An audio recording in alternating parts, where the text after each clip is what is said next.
बिस्मिल्लाहिर्रहमानिर्रहीम। ये हम ट्रैक पे जा रहे हैं। ये ट्रैक बना हुआ है, पाइपलाइन ट्रैक इसे बोलते हैं। ये बिल्कुल जंगल के अंदर बना हुआ है। ये केपीके का इलाका है, डोंगा गली नथिया गली के साथ है। वहाँ से ये ट्रैक जाता है यूबिया नेशनल पार्क तक, जहाँ पे चेयर लिफ्ट लगी हुई है। तो ये दोस्त हैं, ये उस ट्रैक के ऊपर जा रहे हैं। ये 4 से 5 किलोमीटर का ट्रैक है, जंगल में ही है। और ये लोगों की हिफाजत के लिए उन्होंने साथ में बड़े मजबूत ये ड्रॉप लगाया हुआ लोहे का। और ये साथ में ये देखें जंगल है, इधर पहाड़ है ऊपर। आगे भी मैं चल के आपको दिखाता हूँ।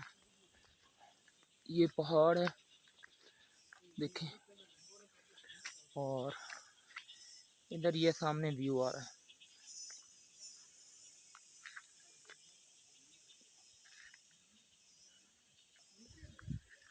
इसे पाइपलाइन ट्रैक बोलते हैं।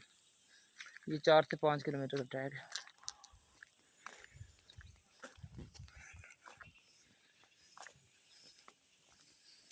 ये देख,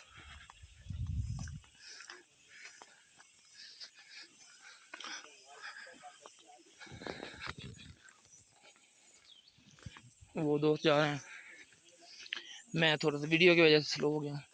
इसमें दरख्त भी हैं, जानवर भी हैं। बड़ा मेन जानवर यहाँ पे तेंदुआ मिलता है। बाकी बंदर वगैरह हैं, वो भी हमने रास्ते में देखे। और इसके अलावा छोटे मोटे जानवर हैं। बिल्कुल खामोशी है, परिंदों की आवाज़ें आ रही हैं।